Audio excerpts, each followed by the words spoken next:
Hi, I'm Maggie Reardon. I'm back again to interview Andrew Grant of Akamai. Maggie. Thanks for joining us, Thanks Andrew. for having me. Cool. So I covered Akamai like way back in the early days. I'm thinking maybe 98, 99. That makes me really old, I guess. But anyway. Or really young when you were doing it. Exactly. I was a teenager still. So back then, you know, the company was all about sort of caching content closer to end users. How has the business evolved over the last decade or so? So the business evolved pretty dramatically, right? I mean, the core intellectual property around how do you make content move more effectively across, a public internet that isn't necessarily the most efficient means of taking something from one place to the next.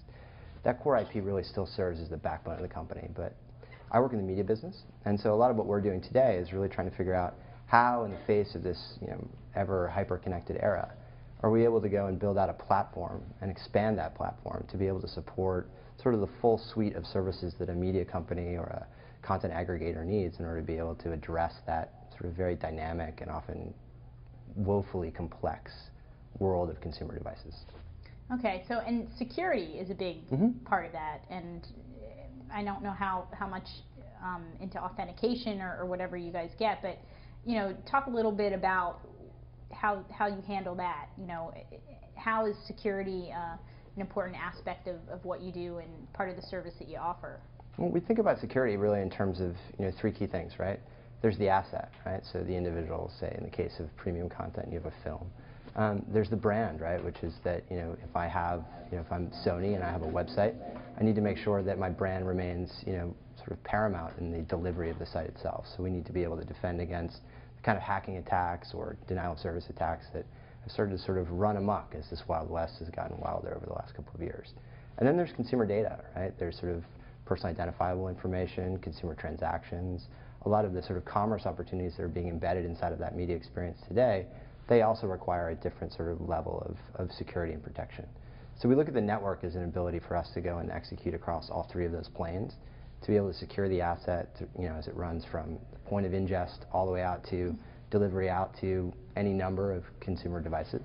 And then obviously making sure that we use sort of the core property that we have to be able to protect websites so that they're up all the time, that they're always performant, and then also that the consumer data, the credit card data that's really sort of driving a lot of the microtransactions that certainly have fueled the games business, that remains protected and intact as well.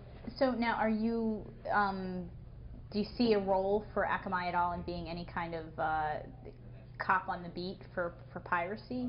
No. I noticed you didn't mention that at all. Yeah, no, well, so a lot of the times when we think about the asset, right, we're making sure that the asset is secure so that you don't have that asset seeding into an illegal market, right? So certainly like authentication schemes, like a lot of the work that we're doing around authentication for TV everywhere, gives us an idea of what that endpoint is, right? A lot of the work that we're doing, we're starting to do with implementing some other technologies that identify an asset and tie it to a particular endpoint.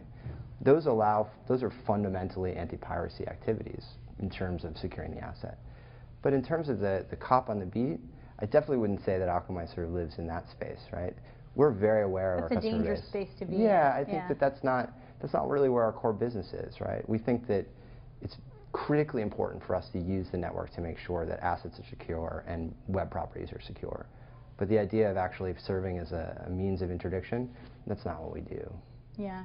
So how much is helping carriers protect their networks from being overloaded an aspect of Akamai's business? Sure, that's a huge piece, right? So for Akamai right now, we're today at about just over 100,000 servers deployed worldwide, pretty much in every major telco or system operator globally.